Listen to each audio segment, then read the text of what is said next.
بسم اللہ الحمد للہ رب العالمین والعاقبۃ للمتقین والصلاة والسلام علی سید الانبیاء والمرسلین وعلی آلہ واصحابہ اجمعین ومن تبعہم بإحسان الی یوم الدین اما بعد فاعوذ باللہ من الشیطان الرجیم بسم اللہ الرحمن الرحیم وما امروا الا ليعبدوا الله مخلصين له الدين وقال الله تبارك وتعالى ولا تموتن الا وانتم مسلمون صدق الله العظیم۔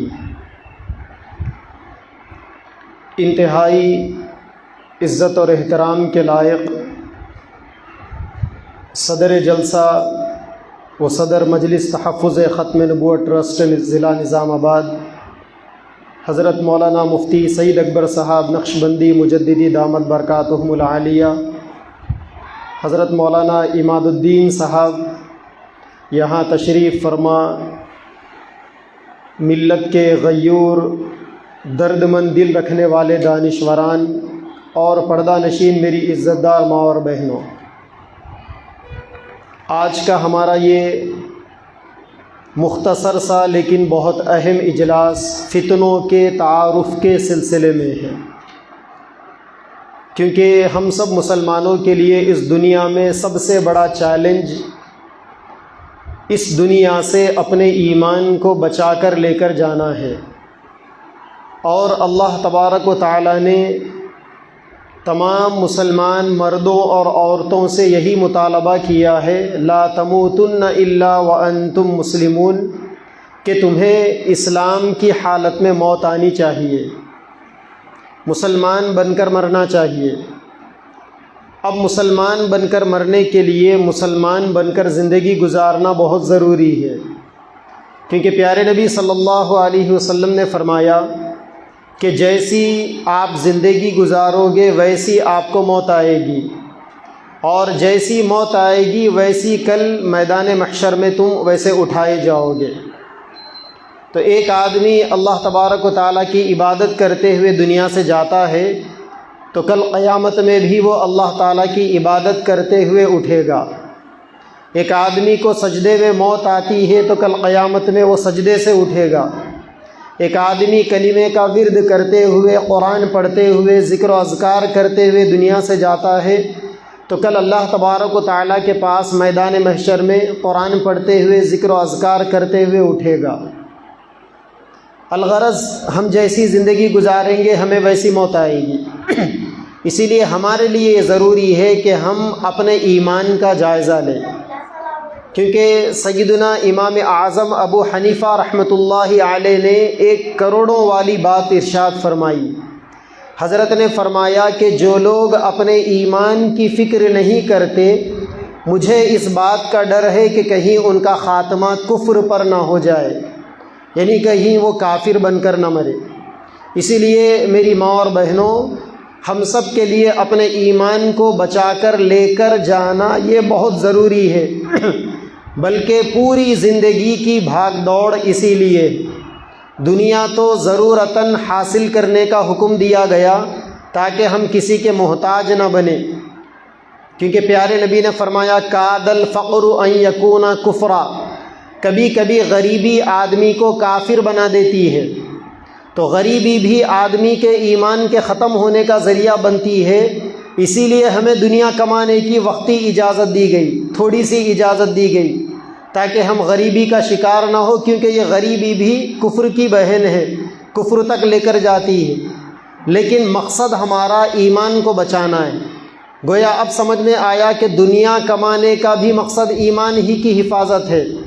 دنیا نہیں کماؤ گے، غریبی میں آ جاؤ گے، غریبی آپ کو کفر تک لے کر جائے گی۔ تو ہمارے لیے سب سے بڑا چیلنج، ہمارے لیے سب سے بڑی ذمہ داری اپنے ایمان کو اس دنیا سے بچا کر لے کر جانا ہے۔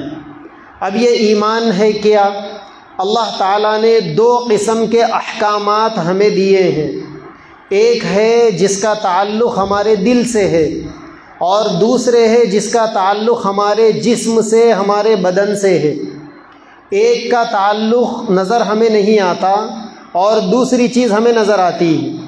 چنانچہ جو چیز ہمیں نظر نہیں آتی اس کو عقیدے کہتے ہیں، جس کا تعلق انسان کی سوچ سے ہے، انسان کے فکر سے ہے اور انسان کے دل سے ہے۔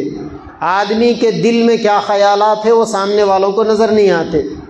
تو اسلام کے احکامات میں ایک بڑا حصہ عقائد کا ہے، اور اس سے بھی بہت زیادہ بڑا حصہ، دوسرا حصہ اعمال کا ہے۔ اعمال ہمیں نظر آتے ہیں۔ کوئی نماز پڑھتا ہے تو ہم دیکھ کر کہہ سکتے ہیں کہ یہ مسلمان ہے، اسی لیے نماز پڑھ رہا ہے۔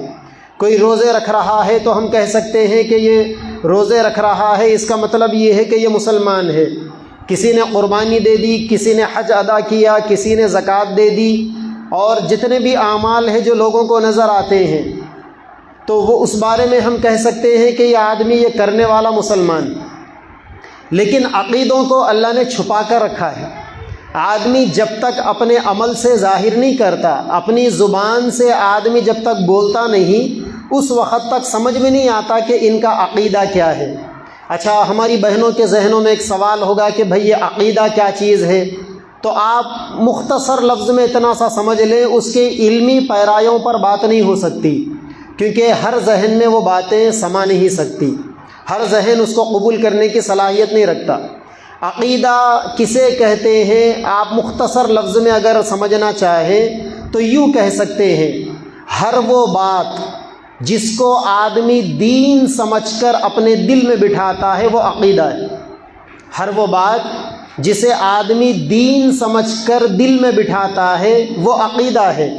جیسے اللہ ایک ہے، ہم نے اسی بات کو دین سمجھا اور اپنے دل میں بٹھا لیا۔ پیارے نبی صلی اللہ علیہ وسلم آخری نبی ہے، ہم نے اسی بات کو دین سمجھا اور اپنے دل میں بٹھا لیا۔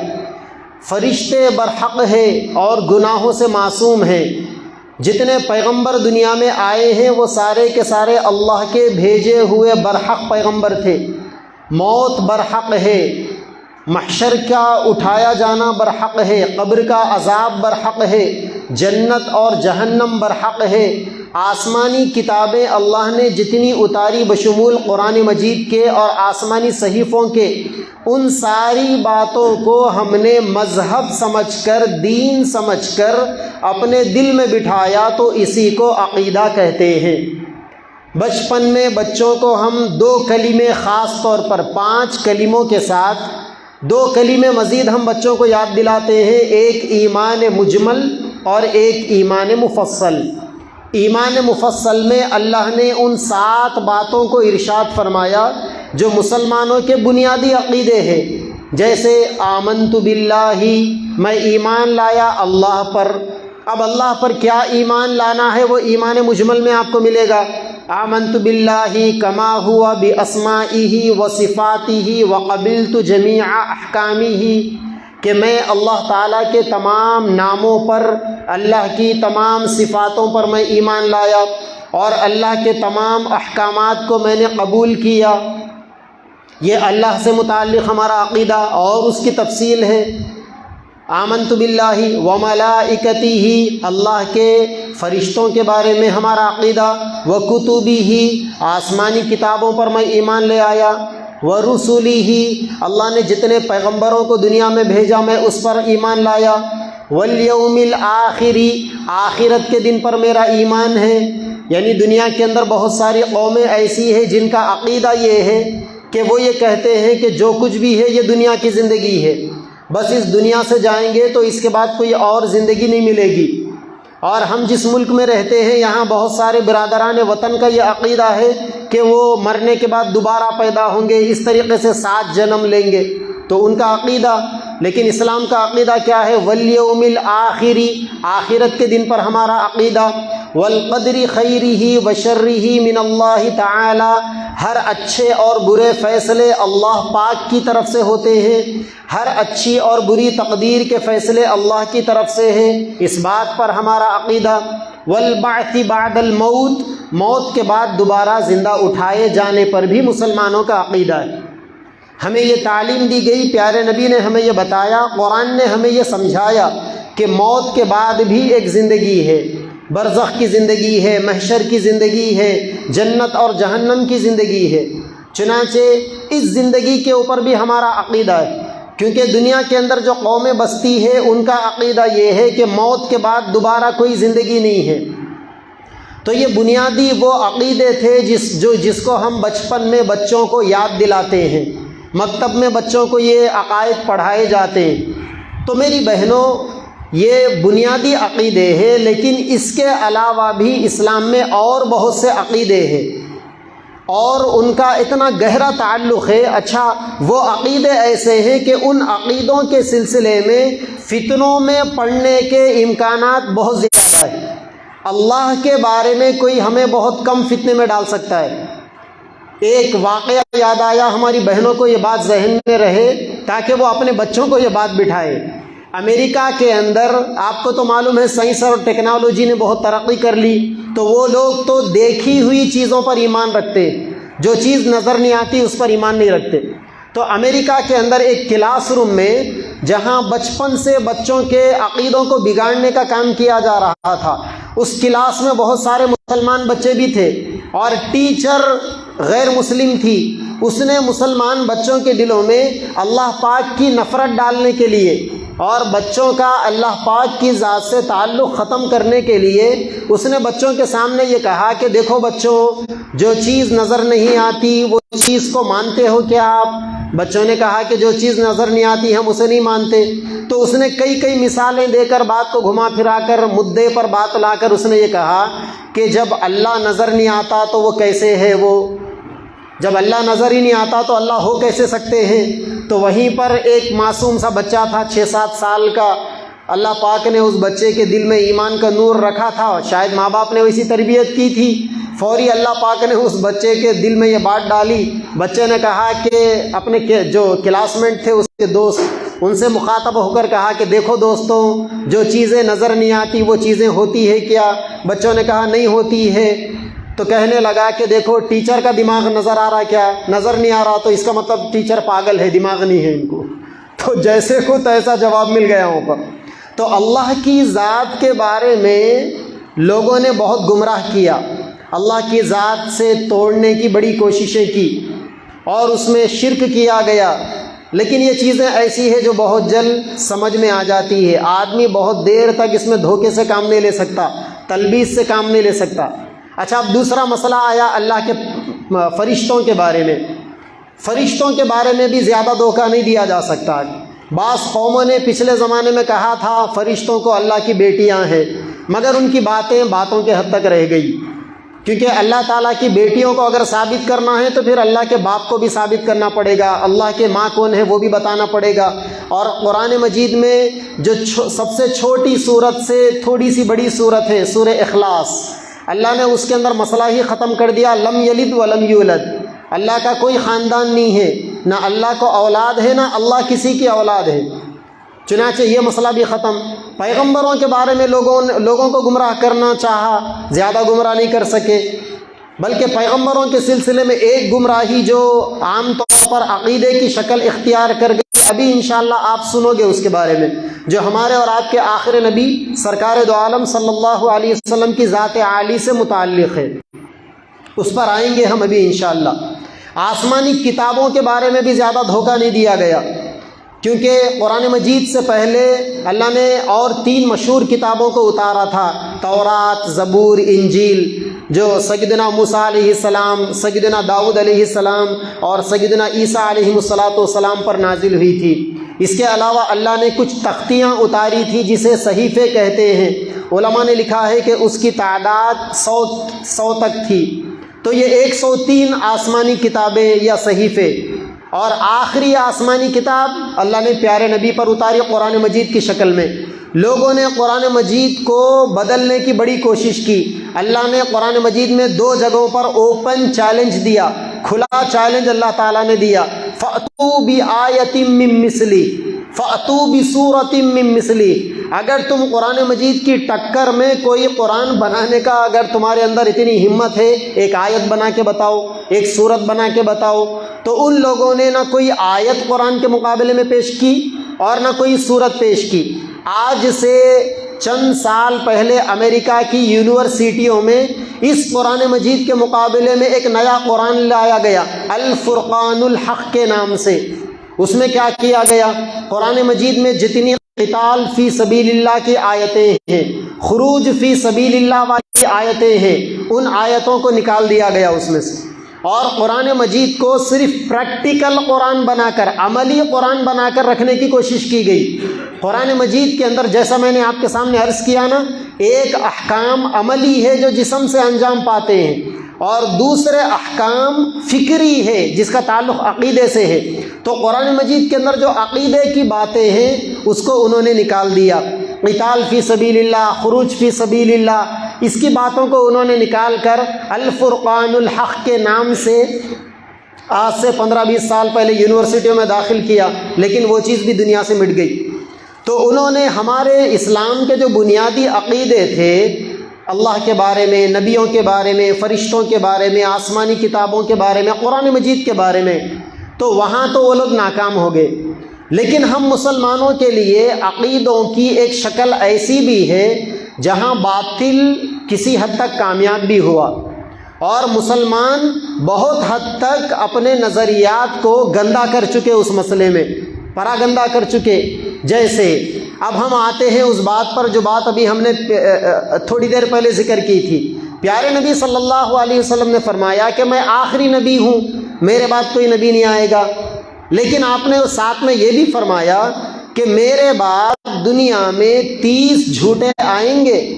وہ کیا کریں گے؟ وہ اپنے نبی ہونے کا دعویٰ کریں گے۔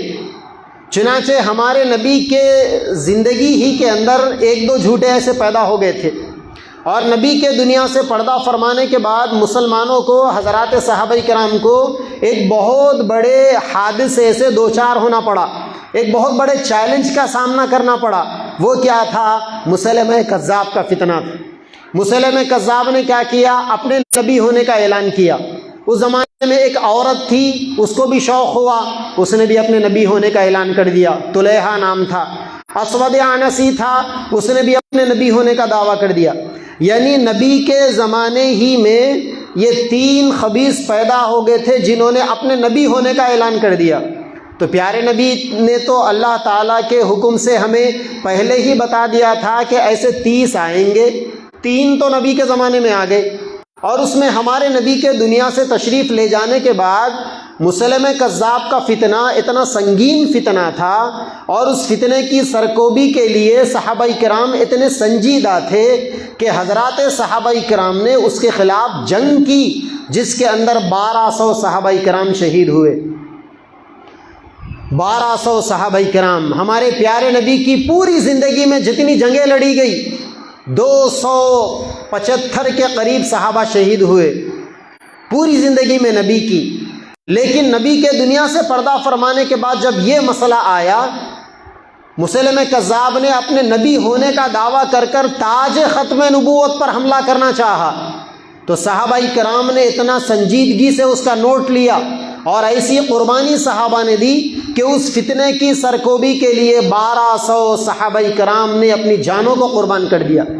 ہم اندازہ کر سکتے ہیں کہ یہ عقیدہ، یعنی ہمارے نبی کے آخری نبی ہونے کا عقیدہ، نبی کے بعد دنیا میں جو بھی نبوت کا دعویٰ کرے گا اس کے جھوٹے اور دجال ہونے کا عقیدہ ہم مسلمانوں کے لیے کتنا سنجیدہ ہے، اس کو سمجھنے کے لیے 1200 صحابہ کرام کی ایک جنگ کی قربانی ہمارے لیے کافی۔ اس کے بعد الگ الگ دور میں الگ الگ فتنے اٹھتے گئے۔ قادیانیت ایک فتنہ پیدا ہوا آج سے 125 سال پہلے، جبکہ اس ملک میں اہل حق علماء کرام انگریزوں کو یہاں سے بھگانے کے لیے جہاد کر رہے تھے۔ ایسے میں مسلمانوں کے درمیان میں ایک غدار کو انگریزوں نے پیدا کیا، اور یہ ملکہ وکٹوریہ کی جانب سے باضابطہ وظیفہ خار تھا مرزا غلام احمد قادیانی، جو پنجاب کے علاقے گرداسپور ضلع کے قادیان نامی بستی کا رہنے والا تھا، اور وہیں سے اس نے کام شروع کیا۔ سب سے پہلے اپنے آپ کو ایک دیندار مولوی کے طور پر متعارف کروایا، پھر ایسے ایسے اس نے دعوے کیے۔ کہیں پر اس نے کہا کہ میں مہدی ہوں، کہیں پر اس نے کہا کہ میں عیسیٰ ہوں، کہیں پر اس نے اپنے آپ کو کال کی اوتار کہا۔ الگ الگ مذہب کے جتنے دیگر مذاہب کے مذہبی پیشوایان ہیں ان کے بارے میں اپنے دعوے کرتا رہا، ہوتے ہوتے اس کا آخری دعویٰ یہ ہوا، اس نے یہ اعلان کیا کہ میں نبی ہوں، نعوذ باللہ۔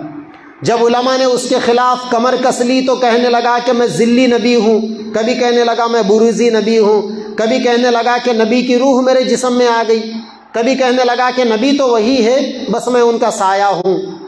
تو اس طریقے سے اس نے لوگوں کو گمراہ کیا، بڑا لٹریچر تیار کیا، اور باضابطہ وہ اس کے جانب سے میگزین نکلتا تھا۔ اور عجیب بات ہے مسلمانوں کی، دیکھیں کہ ہمارا مسلمان عقائد میں کتنا کمزور، آج 150 سال کا عرصہ ہونے کو ہے، وہ فتنہ آج بھی زندہ ہے۔ اور آپ کی یہ جو مجلس تحفظ ختم نبوت ضلع نظام آباد ہے، یہ اسی فتنے کی گردن مروڑنے کے لیے قائم ہوئی تھی۔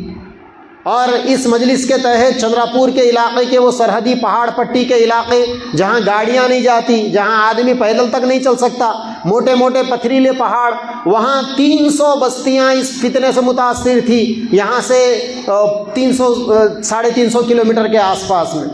اور ہمارے اپنے علاقے میں کامریڈی کے قریب میں بھی یہ فتنہ، ورنگل کے قریب میں کٹاکشا پورے، وہاں پر بھی یہ فتنہ، جگہ جگہ پر ہر غرض پورے عالم میں۔ ابھی کل ایک نیوز آئی، ایک اسلامک ملک ہے الجزائر، وہاں کی حکومت کو پتہ چلا کہ یہاں پر 2000 قادیانی ہیں، چنانچہ حکومت نے انٹیلیجنس کے لوگوں کو فعال کیا، متحرک کیا، تحقیق کی، تو ان لوگوں کو چن چن کر پکڑ کر نکالا گیا۔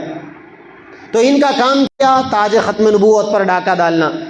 تو مرزا غلام احمد قادیانی نے اپنے نبی ہونے کا دعویٰ کیا۔ تو نبوت ایک اٹل حقیقت ہے اسلام کی، اور نبیوں میں دیکھیں قرآن مجید میں اللہ نے سارے پیغمبروں کے نام نہیں ارشاد فرمائے، اللہ نے قرآن مجید میں چند ہی پیغمبروں کے نام ارشاد فرمائے، لیکن علماء نے ہمیں یہ بتایا، اور 1400 سال سے متفقہ عقیدہ ہے ہمارا، یہ اسلاف کی یہ کھلی ہوئی باتیں ہیں کہ اللہ نے جتنے پیغمبروں کو نبی بنا کر بھیجا اور قرآن میں ان کا تذکرہ کیا، ہم ان کو بھی برحق مانتے ہیں۔ اور اللہ نے قرآن میں جو ہزاروں پیغمبروں کا تذکرہ نہیں کیا، لیکن وہ اپنے وقت میں نبی تھے، تو ہم ان کے نبی ہونے کا اقرار کرتے ہیں، یہ ہمارا عقیدہ ہے۔ اور ساتھ ہی ساتھ ہمارا یہ بھی عقیدہ ہے کہ حضرت محمد صلی اللہ علیہ وسلم اللہ کے آخری نبی ہے، ان کے بعد دنیا میں کوئی نبی نہیں آئے گا۔ تو یہ نبوت کا عقیدہ ہے، جہاں نبوت میں نقب زنی کی جا رہی تھی، ڈاکہ زنی کی جا رہی تھی، اور مسلمانوں کے عقائد کو بگاڑا جا رہا تھا، وہیں پر ہمارے نبی نے عقائد میں ایک بنیادی چیز ارشاد فرمائی۔ وہ بنیادی چیز کیا ہے؟ قیامت کے قریب اللہ کے نبی نے فرمایا کہ قیامت اس وقت تک نہیں آئے گی جب تک دنیا میں 3 لوگ نہ آ جائیں، یعنی دنیا میں 3 ہستیوں کا آنا مسلم ہے۔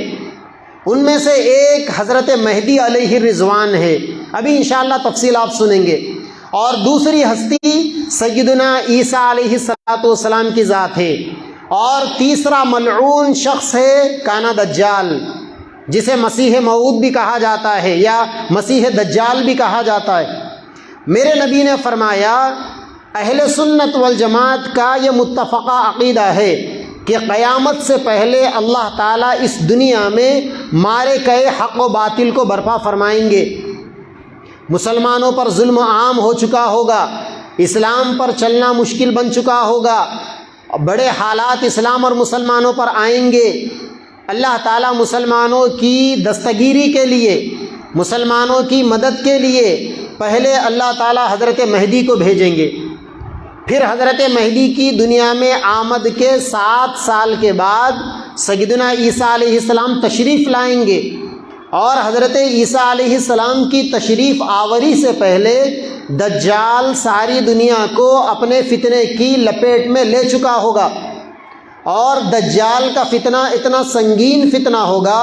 میرے نبی نے ایک دفعہ صحابہ کرام کے سامنے فجر کی نماز سے خطاب کرنا شروع کیا، اور بہنیں بھی سن لیں، یہاں بزرگ حضرات جو موجود وہ بھی سن لیں، ہمارے نبی کی تقریریں لمبی لمبی نہیں ہوتی تھی، پیارے نبی کی تقریریں بہت مختصر ہوتی تھی۔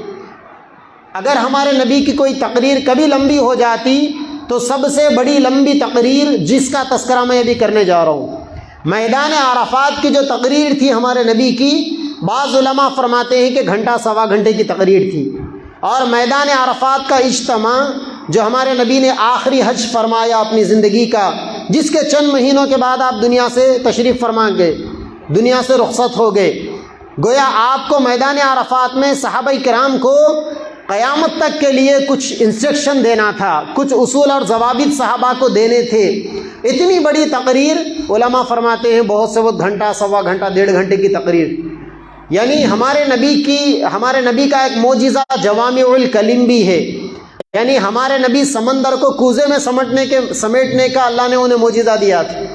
بالکل 2 لفظوں میں بات ہوتی، اگر اس بات کو اگر آپ پھیلاتے تو علم کا سمندر تیار ہو جاتا، ایسی تقریر۔ لیکن احادیث کی کتابوں میں ہے کہ ایک دفعہ پیارے نبی نے فجر کی نماز کے بعد تقریر فرمانا شروع کیا، یہاں تک کہ ظہر کا وقت آ گیا۔ صحابہ نے لکھا کہ زوال کا وقت آ گیا، صحابہ نے ارشاد فرمایا زوال کا وقت، ظہر کی نماز ادا فرمائی، ظہر سے تقریر فرمانا آپ نے شروع کیا، عصر ہو گئی، مغرب ہو گئی، عشاء ہو گئی، پھر عشاء کے بعد دیر رات تک آپ ارشاد فرماتے رہے۔ اس میں کیا فرمایا ہمارے نبی نے؟ قیامت تک آنے والے فتنوں کا تذکرہ فرمایا۔ صحابہ فرماتے ہیں کہ اللہ کے نبی نے ان لوگوں کا نام، ان کے باپ کا نام، ان کے خاندان قبیلے کا نام تک تذکرہ فرمایا جو قیامت سے پہلے دنیا میں فتنہ پیدا کریں گے۔ یعنی اللہ تعالیٰ نے، ہمارے نبی نے فرمایا نا، اوتیت علم الاولین والآخرین، مجھے پہلے والوں کا بھی علم دیا گیا، بعد والوں کا بھی علم دیا گیا۔ تو قیامت تک جو لوگ دنیا میں فتنہ پھیلائیں گے، پیارے نبی کو ان کا بھی علم دیا گیا تھا۔ صحابہ فرماتے ہیں کہ نبی نے فرمایا کہ میں ان لوگوں کو ناموں سے جانتا ہوں، ان کے باپ کے نام کو بھی جانتا ہوں، ان کے خاندان، قبیلے، برادری کو بھی جانتا ہوں جو دنیا کے اندر فتنہ کھڑا کریں گے۔ چنانچہ اس کی تفصیل نبی نے فرمائی، اور پیارے نبی کی زندگی کی یہ سب سے بڑی تقریر تھی جو فتنہ سے متعلق تھی۔ تو اس میں آپ نے فرمایا قیامت سے پہلے یہ 3 لوگ ضرور دنیا میں آئیں گے۔ ایک حضرت مہدی آئیں گے۔ حضرت مہدی کے بارے میں اہل سنت والجماعت کا کیا عقیدہ ہے؟ یہ عقیدہ ہمیں غور سے سننا اس وجہ سے بھی ضروری ہے۔ آگے 2 بزرگ ہستیاں، ایک حضرت مہدی، دوسرے سیدنا عیسیٰ علیہ السلام، اس وقت ہمارے اس ملک میں اور بلکہ ہمارے شہر میں، شہر نظام آباد میں، ہمارے شہر کے اطراف میں، ہماری ریاست میں، ہمارے ملک میں اور پوری دنیا میں اس وقت حضرت مہدی کے نام سے 2 فتنے بڑے مشہور چل رہے ہیں۔ ایک گوہر شاہی کا فتنہ اور دوسرا شکیل بن حنیف کا فتنہ۔ اور اسی طریقے سے سیدنا عیسیٰ علیہ السلام کے سلسلے میں، سیدنا عیسیٰ علیہ السلام کے سلسلے میں بھی ہمیں جاننا اس وجہ سے ضروری ہے کہ اس وقت شکیل بن حنیف کے فتنے کا ایک رخ حضرت عیسیٰ علیہ السلام کی شخصیت سے متعلق، لہٰذا یہاں آپ دیکھ رہے ہیں سارے فتنوں کا یہاں پر تعارف موجود ہے۔ تو حضرت مہدی کے بارے میں سب سے پہلے ہم یہ سنیں گے کہ اہل سنت والجماعت کا بنیادی عقیدہ کیا ہے۔ اہل سنت والجماعت کی جو معتبر کتابیں ہیں، ان کتابوں میں علماء کرام نے ان ساری روایتوں کو ایک جگہ جمع فرما دیا جس میں پیارے نبی صلی اللہ علیہ وسلم نے حضرت مہدی علیہ الرضوان کے بارے میں فرمایا۔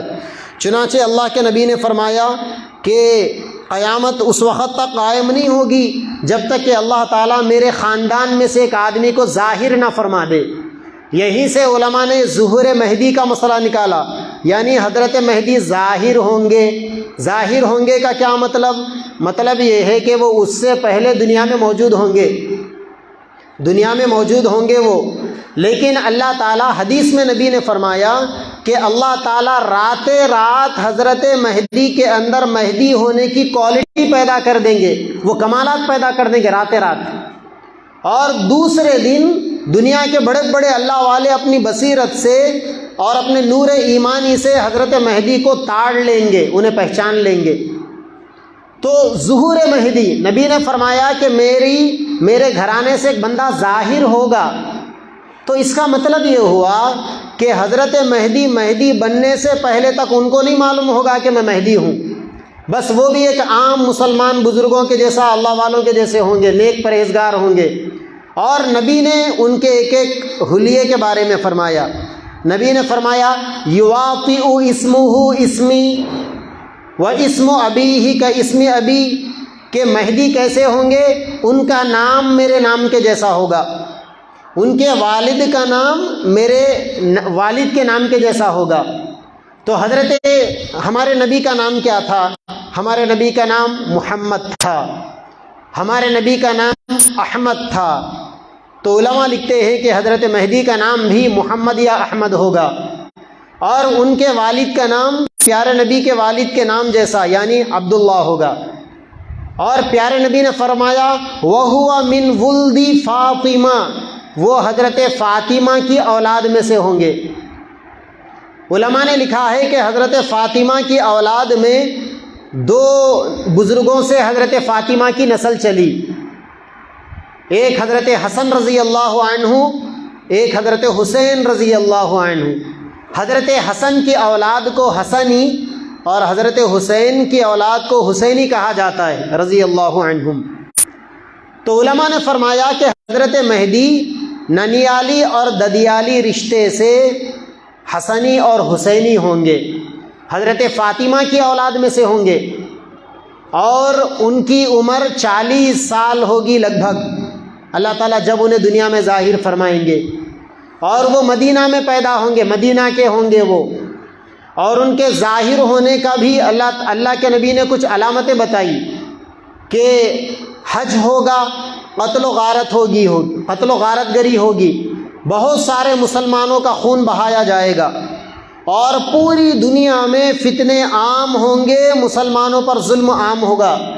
اللہ تعالیٰ حضرت مہدی کو ایک سپریم لیڈر کے طور پر دنیا میں ظاہر فرمائیں گے، یعنی مسلمانوں میں بہت سارے لوگ ہوں گے جو راتوں کو تڑپیں گے کہ اے اللہ یہ مسلمانوں پر ظلم ہو رہا ہے، یہ کیسا ختم ہو، اور وہ چاہیں گے کہ یہ ظلم ختم ہو، لیکن کچھ کر نہیں سکیں گے کیونکہ لیڈرشپ نہیں ہوگی مسلمانوں میں۔ آپ نے دیکھا گزشتہ 200 سال سے باضابطہ اس کے اوپر کام ہو رہا ہے باطل کی طرف سے کہ مسلمانوں میں کوئی لیڈرشپ پیدا نہ ہو، چنانچہ وہ مسلمانوں کی لیڈرشپ کو چن چن کر ختم کرتے، جو مسلمانوں کے حقوق کی بات کرتا ہے اسے دبا دیا جاتا ہے، اس کے میدان کو ختم کر دیا جاتا ہے۔ تو حضرت مہدی آئیں گے تو سارے اہل حق کے لیے، طائفہ منصورہ کے لیے ایک جماعت کے لیڈر کے طور پر اللہ تعالیٰ انہیں ظاہر فرمائیں گے، اور اللہ کے نبی نے فرمایا کہ وہ ملتزم کے مقام پر رو رو کر دعا کریں گے۔ مقام ابراہیم اور حجر اسود کے درمیان میں جو مقام ملتزم ہے، اللہ تعالیٰ ہم سب کو بار بار وہاں جانا نصیب فرمائے۔ ملتزم کے مقام سے چمٹ کر میرے نبی رویا کرتے تھے، دعائیں کیا کرتے تھے، جیسا ایک بچہ اپنے ماں کے آغوش میں اپنے ماں کے چھاتی سے چمٹ جاتا ہے، وہ دعاؤں کی قبولیت کا۔ تو حضرت مہدی علیہ رضوان وہاں پر چمٹ کر امت کی ذبح حالی پر روئیں گے وہ۔ تو حج کا موقع ہوگا، جو اللہ والے دنیا سے تشریف لائیں گے وہ بھانپ لیں گے، پہچان لیں گے کہ یہی ہستی حضرت مہدی کی ہے۔ چنانچہ اللہ والے ان کے پاس جائیں گے اور جا کر ان سے کہیں گے کہ ہم آپ کے ہاتھ پر بیعت کرنا چاہتے ہیں۔ تو اللہ کے نبی نے اس کو حدیث میں یوں فرمایا، یکون اختلاف عند موت خلیفہ، کہ مسلمانوں کے خلیفہ کا انتقال ہوگا تو مسلمانوں میں گدی کے لیے اختلافات ہو جائیں گے۔ ایسے میں کیا ہوگا؟ جب مسلمانوں میں اختلاف ہوگا، فَيَخْرُجُ رَجُلٌ مِّنْ أَهْلِ الْمَدِينَةِ حَارِبًا إِلَىٰ مَكَّةَ، تو ایک آدمی مدینہ والا مدینہ سے نکلے گا جو مکہ بھاگے گا، فَيَأْتِيهِ نَاسٌ مِّنْ أَهْلِ مَكَّةَ فَيَخْرُجُونَهُ وَهُوَ كَارِهٌ فَيُبَايِعُونَهُ بَيْنَ الرُّكْنِ وَالْمَقَامِ، لوگ مکہ میں ان کو پکڑ لیں گے اور وہ بھاگیں گے، یہ لوگ کہیں گے کہ آپ مہدی ہیں، ہم آپ کے ہاتھ پر بیعت کریں گے، اور وہ اپنا ہاتھ چھڑا کر بھاگیں گے کہ میں مہدی نہیں ہوں۔ چنانچہ وہ اپنے آپ کو، ایک اور حدیث میں اللہ کے نبی نے فرمایا کہ وہ گھر میں جا کر چھپ جائیں گے۔ یہ علماء، یہ اللہ والے ان کا پیچھا کریں گے کہ آپ مہدی ہیں، آئیے ہم آپ کے ہاتھ پر بیعت کریں گے۔ تو اللہ کے نبی نے فرمایا وَهُوَ كَارِهٌ، حضرت مہدی نہیں چاہیں گے کہ میرے ہاتھ پر لوگ بیعت کرے، لیکن فَيُبَايِعُونَهُ بَيْنَ الرُّكْنِ وَالْمَقَامِ، علماء کرام مقام ابراہیم اور حجر اسود کے درمیان میں علماء ان کے ہاتھ پر بیعت کریں گے۔ پھر کیا ہوگا؟ جب دنیا میں یہ بات مشہور ہوگی کہ حضرت مہدی ظاہر ہو گئے، تو اللہ کے نبی نے فرمایا کہ ملک شام سے ایک آدمی لشکر لے کر آئے گا حضرت مہدی کو ختم کرنے کے لیے۔ حضرت مہدی کے خلاف محاذ آرائی کرنے کے لیے میرے نبی نے فرمایا کہ وہ آدمی سفیانی ہوگا۔ وہ کون سے خاندان سے ہوگا میرے نبی نے وہ بھی فرمایا۔ پھر ملک شام اور مکہ کے درمیان میں ایک مقام ہے، مقام بیدا۔ نبی نے فرمایا کہ سفیانی کا لشکر مقام بیدا میں آ کر زمین میں دھس جائے گا، اللہ تعالیٰ کی مدد آئے گی۔ وَلَن يَجْعَلَ اللَّهُ لِلْكَافِرِينَ عَلَى الْمُؤْمِنِينَ سَبِيلًا۔ اللہ تبارک و تعالیٰ کا یہ قانون ہے کہ اللہ تعالیٰ کافروں کو مسلمانوں پر ہاتھ ڈالنے کی ہمت نہیں دیتے۔ یہ کافر مسلمانوں کو ڈرا تو سکتے ہیں لیکن ہاتھ نہیں ڈال سکتے اللہ تعالیٰ کی مرضی کے بغیر۔ حضرت مہدی ساری دنیا کے غمزدہ اور فکر مند اور چوٹ کھائے ہوئے مسلمانوں کی دستگیری کے لیے آئیں گے اور ان کی معاونت کے لیے آئیں گے۔ اب سفیانی کیسے حضرت کو ختم کر سکے گا؟ چنانچہ اللہ تعالیٰ سفیانی کو حضرت مہدی کے پاس پہنچنے سے پہلے زمین میں دھسا دیں گے۔ وہ لشکر میں سے ایک آدمی زندہ باقی رہے گا جو آ کر حضرت مہدی کے پاس اطلاع کرے گا کہ میں سفیانی کی فوج کا آدمی ہوں، فلاں مقام پر اس کے پورے لشکر کو دھسا دیا گیا۔ چنانچہ اس کے بعد اللہ کے نبی نے فرمایا فَإِذَا رَأَى النَّاسُ ذَلِكَ، جب لوگ حضرت مہدی کو دیکھ لیں گے اور یہ منظر دیکھ لیں گے کہ سفیانی کا لشکر زمین میں دھسا دیا گیا، أَتَاهُ أَبْدَالُ الشَّامِ وَعَصَائِبُ أَهْلِ الْعِرَاقِ فَيُبَايِعُونَهُ، تو ملک شام کے بڑے بڑے اللہ والے، اللہ کے جو ولی ہوتے ہیں نا، ولیوں کے بہت ساری قسمیں ہوتی ہے۔ بعض کا مقام ولی، بعض کا قطب، بعض کا ابدال، بعض کا اوتاد، بعض کا غوث۔ سیدنا عبد القادر جیلانی رحمۃ اللہ علیہ کو غوث اعظم کہتے ہیں نا۔ غوث یہ ولیوں کے ولایت کا ایک اونچا مقام ہے جو حضرت کو ملا، اور ولایت کا سب سے اونچا مقام صدیق ہے، مقام صداقت، اور صدیقین کے سردار سیدنا ابو بکر صدیق رضی اللہ تعالیٰ عنہ، اسی لیے حضرت کو صدیق اکبر کہا جاتا ہے۔ یعنی ولی کا مرتبہ پیغمبروں کے بعد ولیوں میں جو سب سے آخری مرتبہ ہے وہ صدیق کا مرتبہ ہے۔ اس کے بعد اب ولیوں کا کوئی مرتبہ نہیں، اس کے بعد نبیوں کا مرتبہ شروع ہو جاتا ہے، اور نبی تو اللہ تعالیٰ کے چنندہ بندے ہوتے ہیں، اور پیارے نبی کے بعد تو دنیا میں کوئی نبی نہیں آئے گا۔ تو صدیقین کے اندر بھی جو سب سے آخری بڑے مرتبے کے ہیں وہ سیدنا ابو بکر صدیق رضی اللہ عنہ، اسی لیے حضرت کو صدیق اکبر کہا جاتا ہے، اور سیدنا پیران پیر عبد القادر جیلانی رحمۃ اللہ علیہ کو غوث اعظم کہا جاتا ہے، کیونکہ غوث جو ولیوں کا جو ایک مرتبہ ہے وہ بڑے مرتبے کے حضرت مقام پر فائز تھے۔ تو پیارے نبی نے کیا فرمایا؟ اتاہ ابدال الشام، ملک شام کے ابدالوں کی، ولیوں کی ایک جماعت آئے گی۔ وعصائب اہل العراق، اور عراق کے بڑے بڑے علماء آئیں گے، اکابر آئیں گے، بڑے اولیاء آئیں گے، حضرت مہدی کے ہاتھ پر بیعت کریں گے۔ فیبایعونہ، پھر اس کے بعد بہرحال حضرت مہدی، اللہ تبارک و تعالی حضرت مہدی کے ذریعے سے مسلمانوں کی مدد فرمائیں گے۔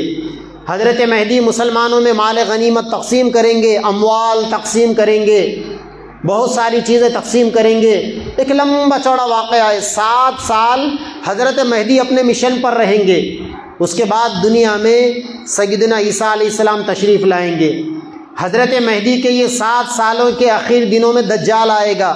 اللہ کے نبی نے فرمایا دجال دنیا میں آئے گا، اللہ تعالیٰ اس کو بڑی طاقت دیں گے، دجال کے ہاتھ میں بڑی طاقت ہوگی، خزانے اللہ تعالیٰ مسخر کر دیں گے، دجال جہاں سے بھی گزرے گا زمین کے خزانے اپنے ساتھ لے کر گزرے گا، نبی نے فرمایا۔ اور دجال لوگوں سے لوگوں کو یہ کہے گا کہ مجھے خدا مانو۔ بہت سارے لوگ دجال کو خدا مان بیٹھیں گے، اور دجال لوگوں سے یہ کہے گا کہ جو مجھے خدا مانیں گے میں انہیں زندگی دوں گا، اور جو مجھے نہیں مانیں گے میں انہیں موت کے گھاٹ اتار دوں گا۔ اور دجال کے ہاتھوں میں ایک ہاتھ میں موت کا پیغام ہوگا اور دوسرے ہاتھ کے اندر روزی روٹی کے خزانے ہوں گے۔ یعنی ایک سسٹم ایسا بنا دیا جائے گا کہ جو لوگ دجال کا انکار کریں گے، دجال کا انکار کریں گے، ان لوگوں کا جینا دو بھر کر دیا جائے گا۔ دجال ساری دنیا کی چکر لگائے گا۔ میرے نبی نے فرمایا کہ دجال دنیا میں جب آئے گا نا تو اس کا پہلا دن 1 سال کے برابر ہوگا۔ دوسرا دن 1 مہینے کے برابر ہوگا، تیسرا دن 1 ہفتے کے برابر ہوگا، اور اس کے بعد کے جو ایام ہیں وہ عام دنوں کے جیسے ہوں گے۔ اور میرے نبی نے یہ بھی فرمایا، دنیا میں جتنے پیغمبر آئے ہیں، جتنے نبی آئے ہیں، ہر نبی نے اپنی اپنی قوم کو دجال کے فتنے سے ڈرایا ہے، کیونکہ روئے زمین کے اوپر فتنوں میں سب سے بڑی طاقت دجال کی طاقت ہے۔ یہیں پر میری بہنیں ایک بات یہ بھی سن لے، اللہ پاک کا ایک نام ہادی ہے، ہدایت دینے والا، اور اللہ کا ایک نام مضل ہے، گمراہ کرنے والا۔ اللہ تبارک و تعالیٰ کی ذات ہدایت دینے والی ذات بھی ہے۔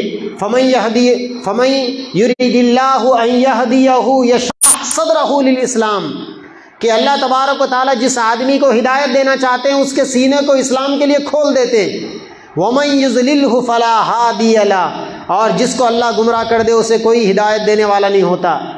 تو اللہ تعالیٰ کا ایک نام ہادی، ہدایت دینے والا، اللہ تعالیٰ کا جو نام ہدایت دینے والا ہے اس کی سب سے بڑی تجلی سرکار دو عالم صلی اللہ علیہ وسلم کی ذات ہے۔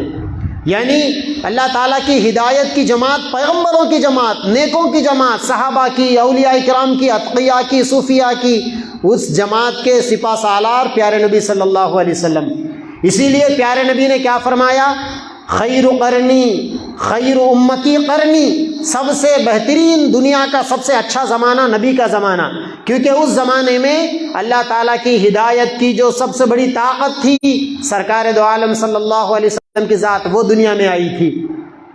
اور نبی نے فرمایا آخری زمانہ فتنوں کا زمانہ ہوگا۔ کیوں؟ کیونکہ اللہ تعالیٰ کا ایک نام ہے مضل، گمراہ کرنے والا، اور مضل کی ایک تجلی دجال ہے۔ گمراہ کرنے والوں میں سب سے بڑی طاقت دجال کی طاقت، لہذا اس کا زمانہ فتنے کا بدترین زمانہ۔ چنانچہ میرے نبی نے ایک صالح نوجوان کا واقعہ بیان کیا، فرمایا دجال جب دنیا میں پوری طاقتیں، پورے اختیارات اپنے کنٹرول میں رکھ کر دجال دنیا والوں کے سامنے یہ کہے گا کہ میں خدا ہوں، مجھے مانو۔ نبی نے فرمایا ایک نوجوان آئے گا، دجال اس سے کہے گا میں تمہارے ماں باپ کو زندہ کر دوں گا تو تم مجھے خدا مانو گے؟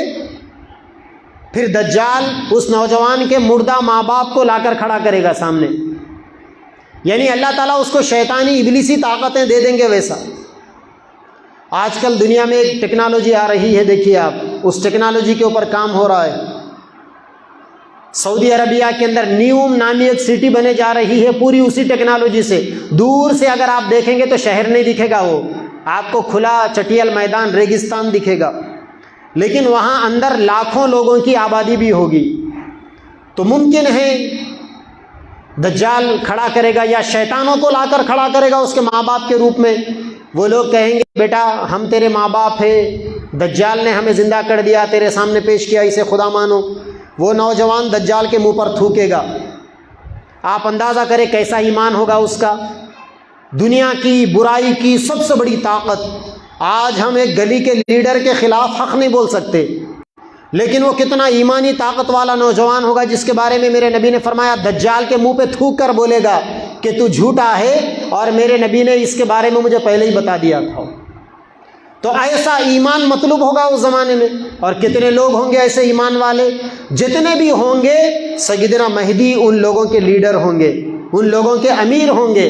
چنانچہ دجال فتنہ پھیلائے گا، مسلمانوں کی جماعت لڑتے لڑتے ملک شام تک جائے گی، رات ہوگی، فجر کی اذان ہوگی، فجر کی اذان کے بعد اب نماز کے لیے اقامت کہی جائے گی، حضرت مہدی مصلی پر کھڑے ہوں گے امامت کے لیے، مصلی پر نماز پڑھانے کے لیے۔ پہلے ایک آواز گونجے گی کہ دجال آ گیا، دجال آ کر دروازہ کھٹکھٹائے گا، دروازہ کھولو میں دجال ہوں۔ مسلمانوں میں ایک قسم کی بے چینی پیدا ہوگی کہ دجال یہاں تک آ گیا۔ اتنے میں اللہ تبارک و تعالیٰ ایک ایسی ہستی کو دنیا میں نازل فرمائیں گے جس ہستی کو اللہ تعالیٰ نے آج سے 2000 سال پہلے زمین سے زندہ آسمانوں پر اٹھا لیا تھا، وہ ہے سیدنا عیسیٰ علیہ السلام۔ اللہ کا قرآن کہتا ہے وما قتلوہ وما صلبوہ ولکن شبہ لہم۔ یہودیوں نے یہ دعویٰ کیا کہ ہم نے عیسیٰ علیہ السلام کو ختم کر دیا، ان کو پھانسی پر لٹکا دیا۔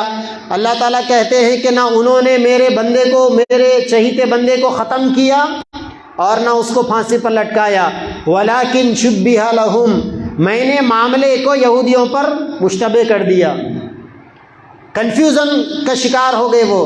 پھر حضرت عیسیٰ علیہ السلام کو اللہ نے کیا کیا؟ اللہ کا قرآن کہتا ہے بل رفعہ اللہ الیہ، اللہ کا قرآن کہتا ہے انی متوفیک ورافعک الی، اے عیسیٰ علیہ السلام میں تمہیں اپنے پاس اٹھا لوں گا۔ اللہ کا قرآن کہتا ہے بل رفعہ اللہ الیہ، اللہ نے عیسیٰ علیہ السلام کو آسمانوں پر اٹھا لیا۔ چنانچہ سیدنا عیسیٰ علیہ السلام آسمانوں میں ہیں اللہ کے پاس۔ دجال کو ختم کرنے کے لیے حضرت دنیا میں تشریف لائیں گے، اور کیسا آئیں گے؟ حضرت مہدی مسلمانوں کے ساتھ وہ مسجد میں ہوں گے فجر کی نماز کے لیے، باہر اعلان چل رہا ہوگا دجال یہاں تک آ گیا۔ اللہ تعالیٰ دجال کے مقابلے کے لیے سیدنا عیسیٰ علیہ السلام کو اس مسجد کے مینارے پر سے اتاریں گے۔ سیدنا عیسیٰ علیہ السلام دنیا میں تشریف لائیں گے، دو فرشتوں کے کاندھوں پر ایسا ہاتھ رکھ کر حضرت دنیا میں آئیں گے۔ اللہ کے نبی نے حضرت عیسیٰ کا علیہ السلام کا پورا حلیہ بتایا، یہاں تک کہ ان کے بالوں کے بارے میں تک میرے نبی نے فرمایا کہ ان کے بال اتنے ملائم ہوں گے، ایسا لگے گا جیسا ابھی یہ غسل کر کر آ رہے ہیں اور بالوں سے پانی کے قطرے ٹپک رہے ہیں۔ حضرت تشریف لائیں گے، حضرت مہدی پیچھے ہٹ جائیں گے مصلی سے کہ حضرت آپ آئیے نماز پڑھائیے۔ حضرت مہدی کہیں گے کہ نہیں، آپ کے لیے اقامت دی جا چکی، نماز آپ ہی پڑھائیے۔ چنانچہ حضرت مہدی کی اقتداء میں فجر کی نماز ہوگی، فجر کی نماز کے بعد پھر اعلان ہوگا دجال آ گیا، دجال آ گیا۔ سیدنا عیسیٰ علیہ السلام دجال کو بھگائیں گے، دجال کا پیچھا کریں گے، دجال کے ساتھ میں 70,000 یہودی ہوں گے، یہاں تک کہ میرے نبی نے فرمایا عیسیٰ علیہ السلام دجال کو دوڑاتے دوڑاتے ملک شام کے مقام لد تک لے کر جائیں گے۔ مقام لد آج موجودہ اسرائیل کا ایک شہر ہے، جہاں اسرائیل کا سب سے بڑا ایئر بیس آرمی کا ایئرپورٹ ڈیوڈ بن گوریان ایئرپورٹ بنا ہوا ہے، اس کے باہری حصے کے اندر مقام لد ہے۔ میرے نبی نے فرمایا سیدنا عیسیٰ علیہ السلام کو دیکھ کر دجال ایسا پگھلے گا جیسا نمک پانی کے اندر پگھلتا ہے۔ پھر حضرت اللہ کے نبی نے فرمایا کہ سیدنا عیسیٰ علیہ السلام دجال کو ختم کریں گے، اور اس طریقے سے نیزے کو ہوا میں اٹھائیں گے، لوگوں کو دیکھ کر یقین ہو جائے کہ دجال مر گیا۔ یہودیوں میں جیسا ہی یہ بات ہوگی کہ ہمارا لیڈر مر گیا، یہودیوں میں بھگدڑ مچ جائے گی۔ اس کے بعد یہودی جائیں گے، جا کر درختوں کے پیچھے، غرقد نامی درخت کے پیچھے یہودی چھپیں گے، وہ درخت ان کو پناہ دے گا۔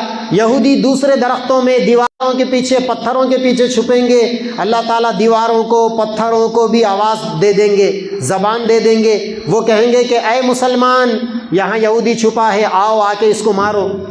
چنانچہ اس طریقے سے سب کچھ ہوگا۔ تو یہ اہل سنت والجماعت کے عقیدے کے مطابق یہ حضرت مہدی، یہ حضرت عیسیٰ علیہ السلام۔ مگر ہمارے اس ملک کے اندر گزشتہ چند سالوں سے ایک فتنہ چل پڑا، شکیل بن حنیف کا فتنہ۔ شکیل بن حنیف نے سب سے پہلے اپنے مہدی ہونے کا دعویٰ کیا۔ بھائی میرے نبی نے فرمایا کہ مہدی مدینہ میں ہوں گے، تو یہ انڈیا کا رہنے والا یہ مہدی کیسے ہو سکتا؟ بولیے آپ۔ میرے نبی نے فرمایا کہ مہدی کا نام محمد ہوگا یا احمد ہوگا، شکیل کا نام تو شکیل ہے، یہ مہدی کیسے ہو سکتا؟ میرے نبی نے فرمایا کہ حضرت مہدی کے والد کا نام میرے والد یعنی عبداللہ کے نام پر ہوگا، تو یہ شکیل بن حنیف، اس کے باپ کا نام حنیف ہے، یہ کیسے مہدی ہو سکتا ہے؟ میرے نبی نے فرمایا کہ اللہ والے مقام ابراہیم کے پاس بیعت کریں گے ملتزم کے مقام پر، لیکن یہ کیسے مہدی ہو سکتا ہے؟ یہ تو چھپ کر بیٹھا ہوا ہے۔ پھر اس نے مہدی ہونے کے بعد اپنے عیسیٰ ہونے کا دعویٰ کیا، اور آج اس کے ماننے والے اس کو عیسیٰ علیہ السلام کے جیسا عیسیٰ علیہ السلام مانتے ہیں، اسے عیسیٰ مانتے ہیں۔ اللہ کے نبی نے فرمایا عیسیٰ علیہ السلام تو چھپ کر نہیں رہیں گے، وہ تو دجال کا مقابلہ کریں گے، دجال کا خاتمہ کریں گے، دنیا سے صلیب کے نظام کو، شراب کے نظام کو ختم کریں گے، کفر کا خاتمہ ہوگا، مسلمانوں کی مددیں ہوگی۔ یہ شکیل بن حنیف پردے کے پیچھے بیٹھا ہوا ہے، کوئی اسے جانتا نہیں جانتا، اس کا ایک پوشیدہ نیٹ ورک چل رہا ہے۔ یہ حضرت مہدی کیسے ہو سکتا ہے؟ یہ عیسیٰ کیسے ہو سکتا ہے؟ یا پھر پاکستان سے ایک فتنہ اٹھا ہے، گوہر شاہی کا فتنہ۔ اس نے بھی اپنے مہدی ہونے کا دعویٰ کیا تھا. 2003 میں مر کر ریاض احمد گوہر شاہی تو جہنم میں چلا گیا، لیکن آج اس کا چمچہ یونس الگوہر نام سے لندن میں بیٹھ کر یوٹیوب کے ذریعے، فیس بک کے ذریعے فتنہ پھیلا رہا ہے. وہ لوگ بھی ریاض احمد گوہر شاہی کو مہدی مانتے ہیں. وہ مہدی کیسے ہو سکتا ہے؟ ریاض نام کا آدمی مہدی کیسے ہو سکتا؟ مہدی تو مدینہ میں پیدا ہوں گے، پاکستان میں پیدا ہونے والا مہدی کیسے ہو سکتا؟ اور ایک مزے کی بات آپ کو بتاؤں، ابھی حال میں ایران کے اندر 13 لوگوں کو گرفتار کیا گیا. ان لوگوں نے دعویٰ کیا تھا کہ ہم مہدی ہے، اور یہی رپورٹ ایران سے نکل کر آئی کہ آج ایران کے جیلوں میں 650 لوگ ایسے ہیں جو جیلوں میں بند ہیں. ان کا جرم کیا ہے؟ ان کا جرم یہ ہے کہ انہوں نے اپنے مہدی ہونے کا دعویٰ کیا. چنانچہ نبی ہونے کے دعوے دار 30 ہوں گے، نبی نے تو بتایا تھا، لیکن مہدی کا جو عقیدہ اسلام میں جو تصور ہے، جو میں نے آپ کے سامنے عرض کیا، ہر آدمی 4 دن کے بعد اپنے آپ کو مہدی ہونے کا دعوے دار بتا رہا ہے، چاہے ریاض احمد گوہر شاہی ہو، چاہے شکیل بن حنیف ہو. تو میری ماں اور بہنوں، ان فتنوں سے، یہ فتنے ہمارے نظام آباد میں بھی آ چکے. ابھی گزشتہ دنوں میں یہاں کے علماء کرام نے پکڑ کر پولیس کے حوالے کیا، اور چہرے پر داڑھی سجائے ہوئے، سر پر ٹوپی رکھے ہوئے، جسم پر اسلامی نما لباس پہنے ہوئے، ان کا باطن اتنا کالا کلوٹا، یہ پتہ نہیں کیسے کیسے مذہب کی، کیسے کیسے عقائد کی، کیسے کیسے خیالات کی تبلیغ یہ لوگ کر رہے ہیں. لہٰذا ہمیں الرٹ ہونے کی ضرورت ہے. وہ جب بھی حضرت مہدی آئیں گے انشاءاللہ، جو دنیا کے معتبر اہل اللہ ہوں گے، ان کے ذریعے سے اللہ تعالیٰ ایمان والوں تک خبر پہنچا دیں گے. جب بھی سیدنا عیسیٰ علیہ السلام آئیں گے، بات کوئی ڈھکی چھپی نہیں ہوگی، بلکہ جتنے اہل اللہ ہیں وہ حضرت مہدی کے انتظار میں ہیں کہ حضرت کب آئیں گے. لیکن وہ خود اپنے مہدی ہونے کا دعویٰ نہیں کرتے، یا جو بھی مہدی ہونے کا دعویٰ کرتا ہے اس کے ہاتھ پر جا کر وہ بیعت نہیں کرتے، کیونکہ اللہ تعالیٰ نے ان کو نور ایمانی عطا کیا، اللہ تعالیٰ نے ان کی رہبری فرمائی ہے. اور حضرت عیسیٰ علیہ السلام جب بھی آئیں گے تو انشاءاللہ وہ، اگر ہم زندہ رہیں گے تو اللہ سے دعا کرتے رہیں گے کہ اللہ تعالیٰ ہمیں بھی حضرت کے لشکر میں شامل فرما دے. وہ جنتیوں کا لشکر ہوگا، وہ اہل حق کا لشکر ہوگا، وہ دجال کے مقابلے میں، دجالی سسٹم کے مقابلے میں فتح پانے والا لشکر ہوگا. تو یہ 3 فتنے، قادیانی، نبوت کے دعوے دار، شکیل بن حنیف کا فتنہ، گوہر شاہی کا فتنہ، مہدویت کے دعوے دار، اور ایک تیسرا فتنہ، بلکہ تیسرا اور چوتھا فتنہ، اس کے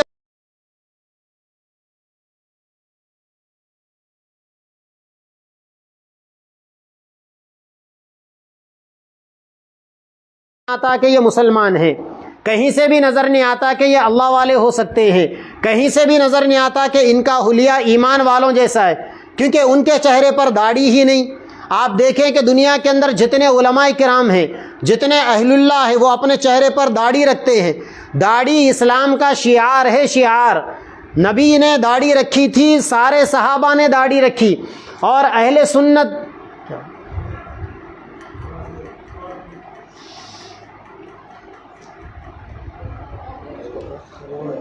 ختم سمیٹ رو نا بات.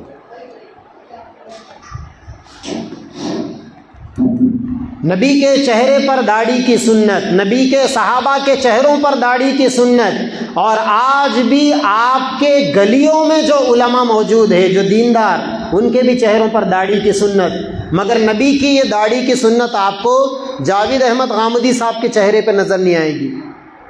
اور وہ کیا کرتے ہیں؟ نیوز چینلوں پر بے پردہ عورتوں کے سامنے. دیکھیں بہنیں، آپ یہاں پر آئی، آپ کے لیے بندوبست کیا گیا پردے کا. اسلام میں حجاب کی تعلیم ہے، پردے کا حکم ہے. غیر محرموں کے سامنے مرد اور عورتیں نکل نہیں سکتے. اگر ہم آپ کے بیچ میں آ کر مائک لگا کر بیٹھ جاتے بیان کرنے، تو آپ کیا بولتے؟ مولانا پہلے پردہ کرو، ہم سے بولتے نا. تو بھائی اگر آپ یہ فوری یہ بات بولیں گے، کیوں؟ کیونکہ حق وہی ہے.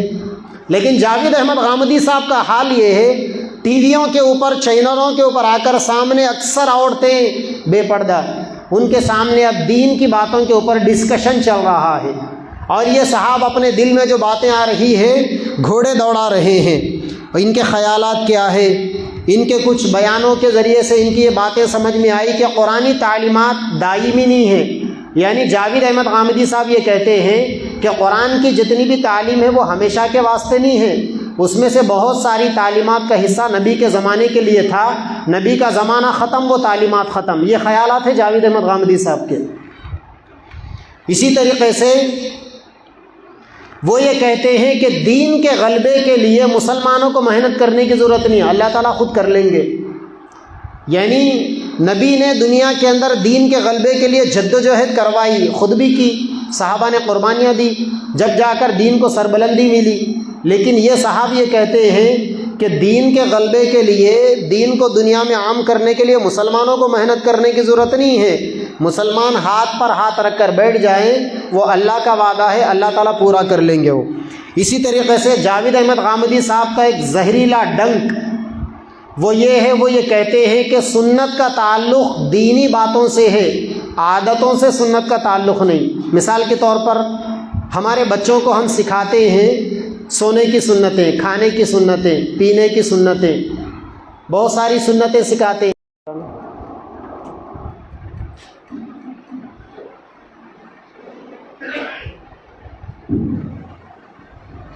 جس طریقے سے اگر ہم ڈاکٹر کے پاس جائیں تو ڈاکٹر کے پاس جا کر ہم ڈاکٹر کو خدا نہیں بولتے، گولی کو ہم خدا نہیں مانتے، گولی کے بارے میں، ڈاکٹر کے بارے میں ہم یہ عقیدہ نہیں رکھتے کہ جو بھی صحت ملے گی ڈاکٹر صاحب سے یا گولی سے ملے گی۔ ٹھیک اسی طریقے سے کسی عامل کے بارے میں یا کسی تعویذ کے بارے میں بھی ہمارا عقیدہ یہی ہونا چاہیے، اگر اللہ چاہیں گے تو اس عامل کے ذریعے یا اس تعویذ کے ذریعے ہمیں شفا دیں گے، نہیں چاہیں گے تو نہیں شفا دیں گے۔ لہٰذا قرآن مجید میں سورہ فاتحہ ہے، سورہ فاتحہ کو اللہ تعالیٰ نے سورۃ الشفا کہا، اس کا ایک نام سورۃ الشفا بھی ہے، یعنی سورہ فاتحہ پڑھو، دم کرو، انشاءاللہ علاج ہو جائے گا۔ قرآن مجید میں ایک سورہ ہے 29واں پارے میں سورہ قلم، اس کی آخری آیتیں ہیں وَإِن يَكَادُ الَّذِينَ كَفَرُوا لَيُزْلِقُونَكَ بِأَبْصَارِهِمْ۔ علماء فرماتے ہیں کہ نظر کا سب سے کمر توڑ علاج ہے سورہ قلم کی آخری آیتیں۔ اسی طریقے سے ہمارے نبی پر جادو ہوا، جادو کرنے والوں نے پیارے نبی کے بال کو لے کر گھیٹی مارے تھے منتر پڑھ کے، اور بالوں کی گھیٹی کو کھولنا بڑا مشکل ہے، لیکن اللہ تبارک و تعالیٰ نے پیارے نبی کو خواب دکھایا، 2 فرشتے آئے، لمبی تفصیل ہے، موقع نہیں ہے یہاں پر۔ اس کے بعد وہ بالوں کو لے کر، بالوں کو سامنے رکھ کر قل اعوذ برب الفلق قل اعوذ برب الناس، ان دونوں صورتوں کی ایک ایک آیت جیسا جیسا پڑھی جاتی ویسا ویسا اس جادو کے منتر پڑھ کر مارے گئے گھیٹیاں کھلتے جاتے تھے۔ تو قرآنی علاج، روحانی علاج موجود ہے، مگر چونکہ اس مسئلے میں ہماری بہنیں بہت کچی ہوتی ہے اور عملیات کے نام پر بہنوں کو دھوکہ دینا بہت آسان ہے، عورتوں کو دھوکہ دینا بہت آسان۔ تو ہمارے حیدرآباد میں ایک عامل جس نے اپنا سفر عملیات سے شروع کیا، اسے میموری بابا یا فیاض بابا یا فیاض بھیا کہتے ہیں۔ اس میموری بابا کا فتنہ، وہ لوگوں کو میموری دیتا ہے سننے کے لیے، کانوں میں لگا کر لوگ سنتے ہیں، اور اکثریت عورتیں ہیں اس فتنے کو سننے کی۔ اب وہ اس کی بکواس واہیات سنتے ہیں۔ علماء نے مجلس تحفظ ختم نبوت ٹرسٹ تلنگانہ اور آندھرا، وہاں کے ذمہ داران نے فیاض بابا کے میموریوں کو جمع کیا تو اس کے 16 گھنٹے کی ریکارڈنگ ملی۔ اب 16 گھنٹے کی ریکارڈنگوں میں کیا کیا بکواس ہے، اس کو سننے کے لیے اور 16 گھنٹے لگانا چاہیے۔ اس کے لیے تو 1 سال فارغ کر کر بیٹھنا پڑے گا، ایک جماعت کو بیٹھنا پڑے گا اس کی غلطیوں کو پکڑنے۔ جب تک 16 گھنٹے پورے کریں گے وہ اور 16,000 گھنٹے وہاں تیار ہو جائیں گے۔ تو علماء نے جو اس کے ریکارڈنگز کو سنا، اس کی غلط باتوں کو جمع کیا، تو وہ اپنے ماننے والوں سے کہتا ہے کہ مجھے نہیں ماننے والا جہنم میں جائے گا، اور وہ یہ کہتا ہے کہ میں اللہ تبارک و تعالیٰ کی طرف سے بھیجا ہوا ہوں، حالانکہ اللہ کی طرف سے بھیجے ہوئے ہونے کا دعویٰ صرف نبی کر سکتے ہیں، آج تک کسی ولی نے بھی وہ دعویٰ نہیں کیا۔ اور وہ یہ کہتا ہے کہ جو مجھے نہیں مانتا اسے وہ جہنم میں جائے گا، ایک عام آدمی اس کا دعویٰ نہیں کر سکتا، صحابہ نے کبھی اس کا دعویٰ نہیں کیا کہ ہمیں نہیں ماننے والا جہنم میں جائے گا، نبی کہہ سکتے ہیں وہ بات۔ بہرحال فیاض کے آڈیو سننے سے، بلکہ اس نے پیغمبروں کی شان میں تک گستاخی کی. اس نے حضرت ابراہیم علیہ السلام کے بارے میں کہا کہ انہوں نے اللہ سے جو دعا کی انہوں نے ضد کی، ہر دھرمی نعوذ باللہ اللہ کے سامنے دکھائی. اور ہمارے نبی کے بارے میں گستاخی کرتے ہوئے اس نے کہا نعوذ باللہ اگر نبی الٹے بھی لٹک جاتے تو یہ بات پوری نہیں ہوتی. تو اس طریقے سے اب ہمارے لوگ یہ کہہ رہے ہیں، جو لوگ اس فتنے کا شکار ہے ان کو جب روکا جاتا ہے تو وہ یہ کہتے ہیں مول صاحب انہوں قرآن پڑھنے کو دے رہے نا، قرآن سننے کو دے رہے نا.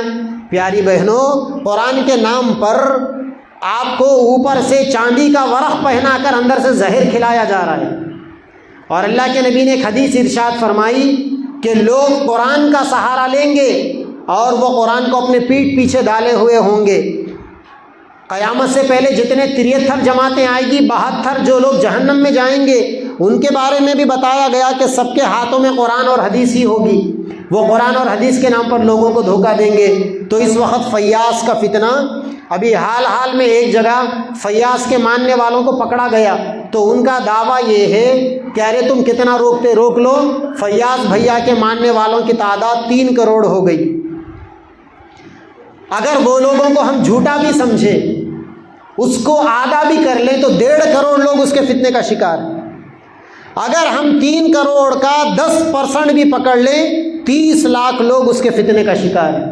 30 لاکھ لوگوں کا ایمان اس وقت خطرے میں. اگر ان کی باتوں کو صحیح سمجھ لیا جائے تو 3 کروڑ لوگوں کا.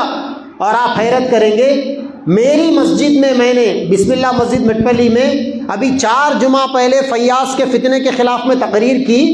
بیان کے بعد ہماری کمیٹی کے ایک ذمہ دار آ کر مجھ سے کہنے لگے ارے میری بیوی بھی روزانہ فجر سے پہلے وہ میموری سنتی ہے.